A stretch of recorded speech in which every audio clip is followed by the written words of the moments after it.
Do you want to get into this Ye and Ty Dolla $ign? Hey, yeah. Oh yeah, you watched the whole thing? Yeah, I watched the whole thing. I was thinking about watching it twice, but I was like, nah, Kanye was kind of boring in this one. And I'm not saying he has to go with the shenanigans to have an entertaining. He was talking his talk. Yeah, but it was. I feel like I've heard it before already. Like it was nothing new.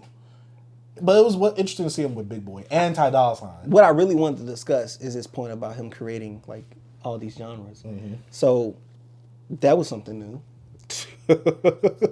We've always talked about how 808s and Heartbreaks has had a big influence on hip hop and the impact that it's had. But you don't think T-Pain with his auto-tune had any effect on hip hop? No, it did. I feel like T-Pain is I feel like Future's a direct baby from T-Pain's sound. But why he think 808s did? Because he think that he made auto-tune more popular than T-Pain. He did not.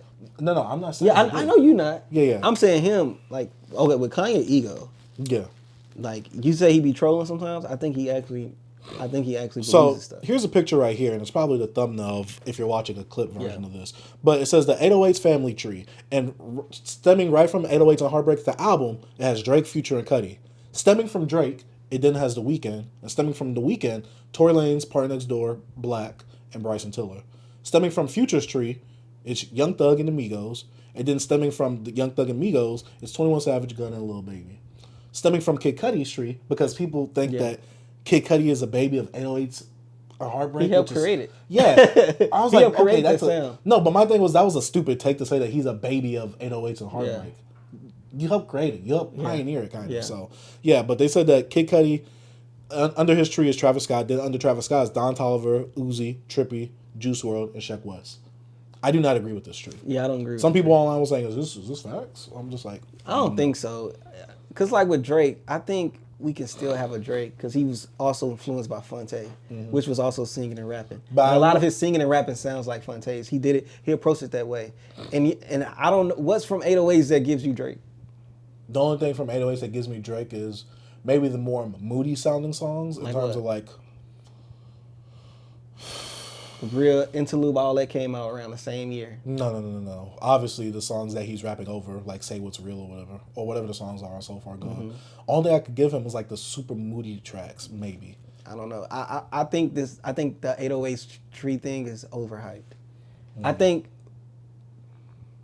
I do think that there is some influence in there, but it's not like a direct correlation. I think without this, it wouldn't sound anything like this. Because like 808s and Heartbreaks, what album actually just bro, it's influences everywhere. But when you hear like Kanye, like Late Registration, you could tell that a lot of his influences goes from like Premier and all these different. I'm talking about production wise. You could tell like No ID. You could tell his tree. You could tell where he comes from. But when you listen to like Kid Cudi, which he was already doing his little whole like singy on like all these like weird like beats. It was he was totally on different. the actual album. He was actually on the album. And how is that a baby from that when he helped Cudi helped influence the 808 like Kanye's direction. Yeah. I think Kanye enlisted Cudi to help him with that sound. You can't be a baby of something that you helped create.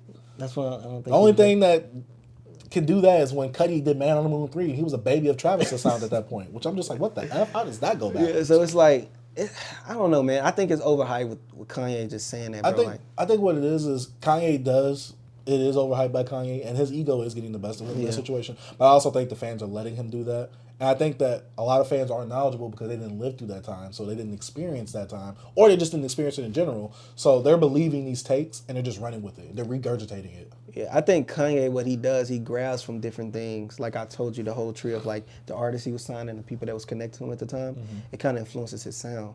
So I think Kanye gets more of the credit for it because yes, he is, when it comes to him, really back in the day, he was more of a perfectionist. Like he'll make him do multiple takes. But I feel like he grabs those ideas from people and he kind of brings them to life and probably into a broader and like, he adds his spin on it and makes it better. That's why I feel like he gets more credit for some of the things he done. You know what I'm saying? So like you can't just neglect T-Pain. Even though T-Pain was like taking a different approach to auto-tune. Because he was R&B, but and the hook guy. You still got to think about what Future did with those hooks and also adding, he started his crooning stuff.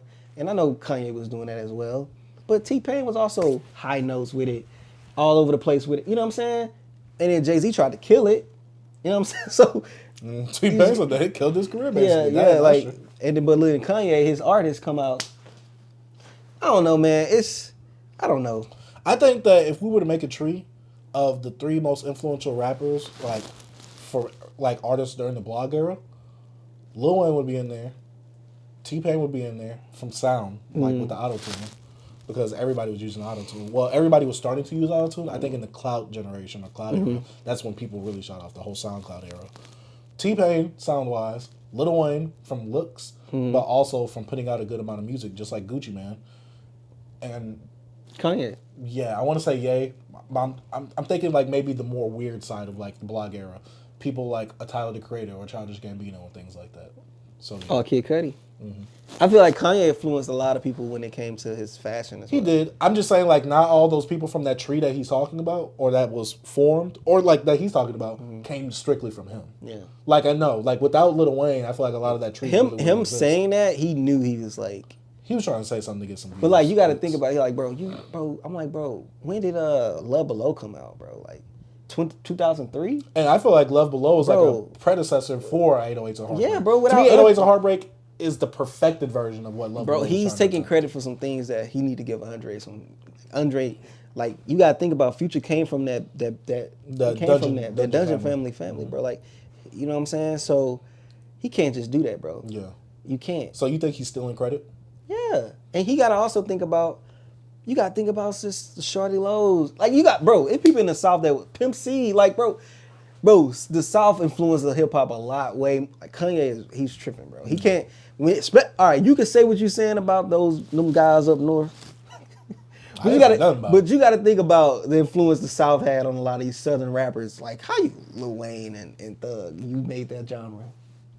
Yeah, you got to think of Atlanta had a whole nother style, the whole white boy, black boy swag, and like Travis Porter and all these people around that. I'm not gonna lie, I can't see no direct correlation of how Kanye. Yeah, that was like why when he said that, I was like maybe a Future, maybe I can. But I'm just saying, you got to think about the style of like Atlanta at that time. They had remember Travis Porter and all them, bro. I love Travis Porter. And they used to be and all that, bro. Was totally different, bro.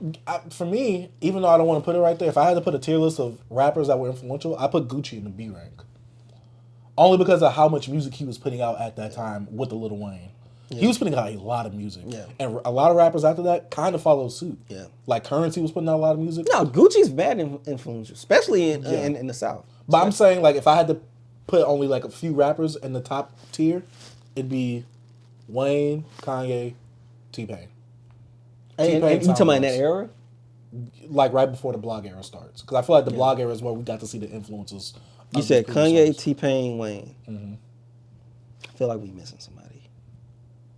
You'd put a fourth in there? I don't know. T-Pain being there kind of feel a little weird. Even though I know from the auto-tune, but... I said sonically, T-Pain is only in there sonically. Yeah. Obviously not rapping or singing ability-wise. Yeah. But you feel like we're missing one more? The only other person I can think of is maybe a Kid Cudi. Maybe. But Cudi was, he was pretty much the blog. Yeah, he kind of was like the start of it. Yeah. So yeah, I can't really put anybody else in there. I can see it.